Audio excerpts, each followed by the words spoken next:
As a non-white person, I live in a prison. This prison is called the system of white supremacy. White supremacy is racism, and it affects all 9 areas of human activity: economics, education, entertainment, labor, law, politics, religion, sex, and war. A white supremacist is a white person who believes in mistreating or dominating someone based on race. Not all white people are white supremacists, but only a white person can be a white supremacist. Non-whites who support white supremacy are called white supremacist collaborators. For the safety of all victims of white supremacy, it is my duty and my right to suspect anyone who can be a white supremacist or white supremacist collaborator of being one through their actions.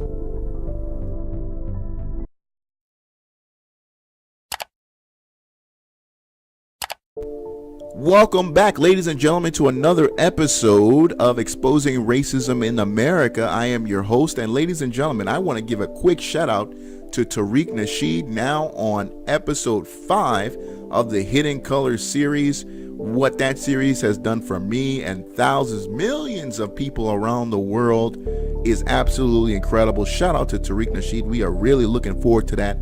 Neely Fuller Jr. as well. Thank you to you, our elder Neely Fuller Jr., because we know that this knowledge that we are sharing among each other comes from him. So we are grateful to that elder. Thank you.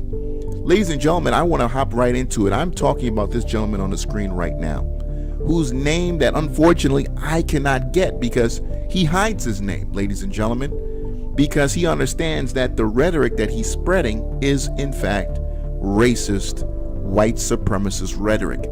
He hides his name, but his face, he's dumb enough to place out into the open. So we're going to do our best to find out who he is, but in the meantime, we need to put out who his rhetoric is pointing to. And he's pointing to us, ladies and gentlemen, as black and brown, as people of color globally, as black people globally, because that's really who they want to go after. And again, the legendary author Tariq Nasheed has told us about that.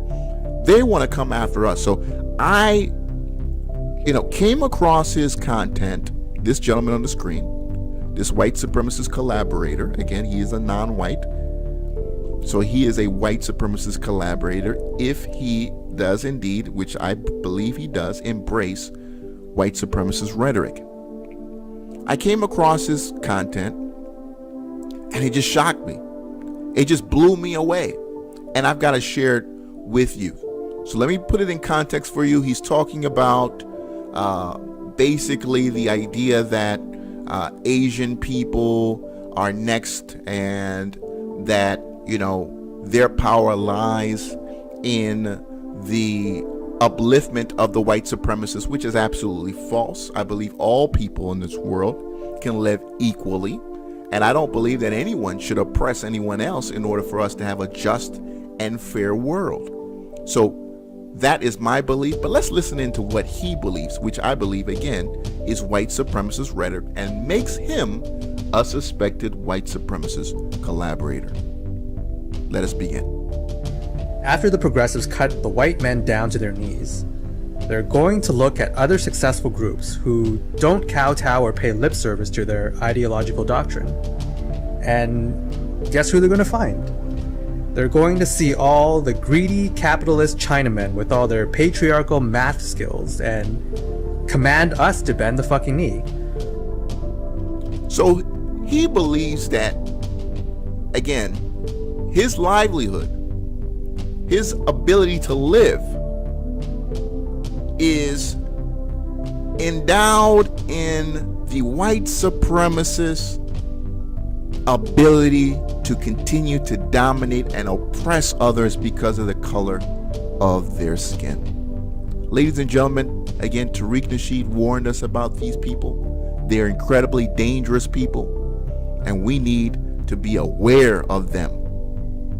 This man is basically saying, and again, I'm not surprised. I'm not surprised because I can put on the screen for you evidence of Asian Americans who participated in the system of white supremacy.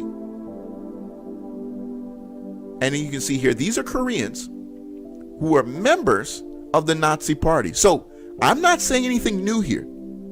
I'm not saying anything that's not true. These are Asians, not Asian Americans, excuse me. These are Asians who embraced the system of white supremacy.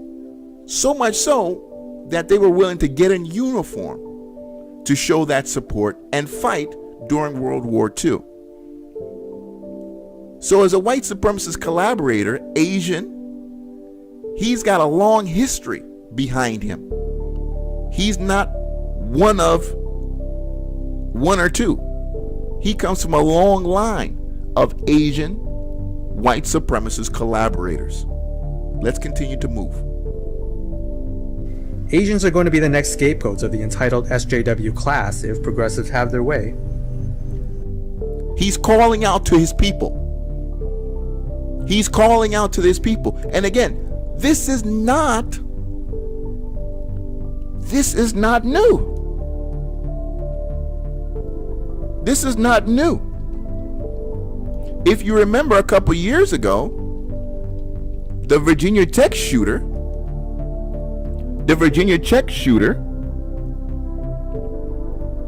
his shooting confession video, many people believe that he had ties. Again, he was another Korean. This gentleman on the screen is a Chinese. I'm talking about Asian Americans embracing this idea of white nationalism. This man is incredibly violent, ladies and gentlemen. I'm going to prove it to you. He's coming after you, black people. Because understand that the enemy which they're talking about isn't SJW white people. He's talking about black people. He's saying that black people will come after Asians. Y'all better get ready, man. You think these people are playing with you? They're not. They're not playing with you at all. Let's continue. Anyway, I think it's kind of interesting how our upbringings and histories shape who we are. We're not just interchangeable beings that can be molded like clay.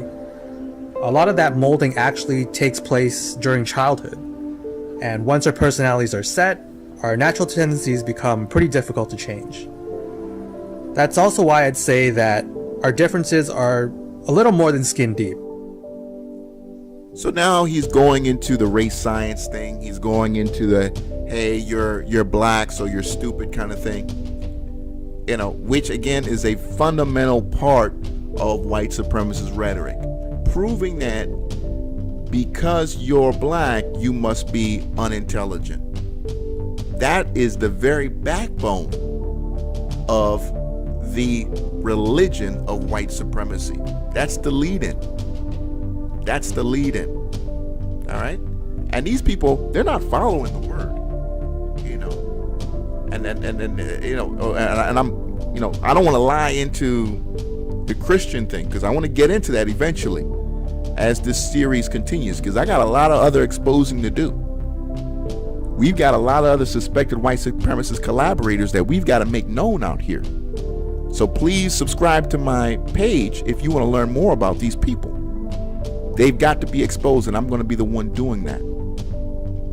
Let's listen again. I want you to hear this again, because this is the very backbone of everything that these people stand for, is the fact that they believe that because of the color of your skin, right? Not the fact that you grew up in an impoverished neighborhood, not the fact that you may have grown up in a home without a mother and father. It's the fact that it's more than, quote, skin deep. It's the fact that in your DNA that makes you black is also what makes you inferior to them. But let's hear that again one more time. Anyway, I think it's kind of interesting how our upbringings and histories shape who we are. We're not just interchangeable beings that can be molded like clay. A lot of that molding actually takes place during childhood. And once our personalities are set, our natural tendencies become pretty difficult to change. That's also why I'd say that our differences are a little more than skin deep. That racist rhetoric, guys. These people are for real. Let's keep it going. But certain environments and certain cultures are definitely more conducive to producing certain types of people. Go. The two of us don't want the world to produce any more socialist totalitarians who want to micromanage every aspect of every individual's life just so that they can usher in their own utopian vision. And so we're going to speak out wherever possible. What we're trying to do here is influence culture, to encourage the flourishing of influence other Asians to be white supremacist collaborators. Cultures where people respect private property rights and individual freedoms, and discourage and ridicule cultures that don't. I think that'll actually help the situation. And for me at least, the cultures that seem to produce the kinds of people that I like seem to be rooted in Western classical liberalism, traditional family values, and capitalism. And that's why I'll continue to be an advocate for these things. Understand what this man just said. I want to get to that middle part again, because that middle part, that end part was really interesting, where he talked about, having respect or creating more people who embrace private land rights or the idea of private property. Understand that this man on your screen right now is Chinese. In his country, there are no private land rights. But you won't find anything criticizing his country on his channel. His channel is strictly to criticize you and your beliefs and who you are and what you stand for. He's not criticizing his own homeland. So I'm a Chinese man. I'm him. My parents, again, his parents, born in China, came to Canada. He's not even in America. This guy's speaking on American politics, not even in America. Can you believe that? Spewing white supremacist rhetoric through the internet. And again, justifying it by embracing that rhetoric, but yet not challenging the beliefs of what got him here. Your people in China don't even believe in the ability to own land privately outside of the control of government. Now things are changing, they're letting Hong Kong do their thing. They've let Taiwan do their thing. Please believe if China wanted Taiwan, they can go get it. But the fact of the matter is, he's not challenging his own country. He understands that now he's in Canada. Now people like him who are in America, if they want to continue to do well here, they've got to embrace the system of white supremacy. And they've got to do it as soon as possible. But they're willing to go even further if things don't go their way. I told you guys I was going to leave this part last because I'm going to tell you right now, this man's incredibly dangerous. I'm going to play it right now, folks. Let's listen in. And that's why I'll continue to be an advocate for these things. Peacefully and not at gunpoint, of course. Not yet, at least. So this man just said, he basically just made a threat. And the threat is, I'm willing to kill people who don't agree with what I agree with, if it means that I have the ability to hide behind a system of white supremacy. Ladies and gentlemen, this guy is incredibly dangerous, folks. His rhetoric lines perfectly with what you will find in many hardcore racist websites on the internet. And as a victim of white supremacy, I suspect you, sir, of being a suspected white supremacist collaborator. You are the perfect example of who I wanted to put out there first.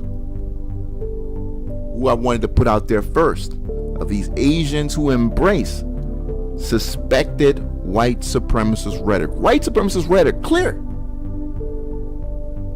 Thank you so much for watching this video. Please tune in to more as they come. Click subscribe now.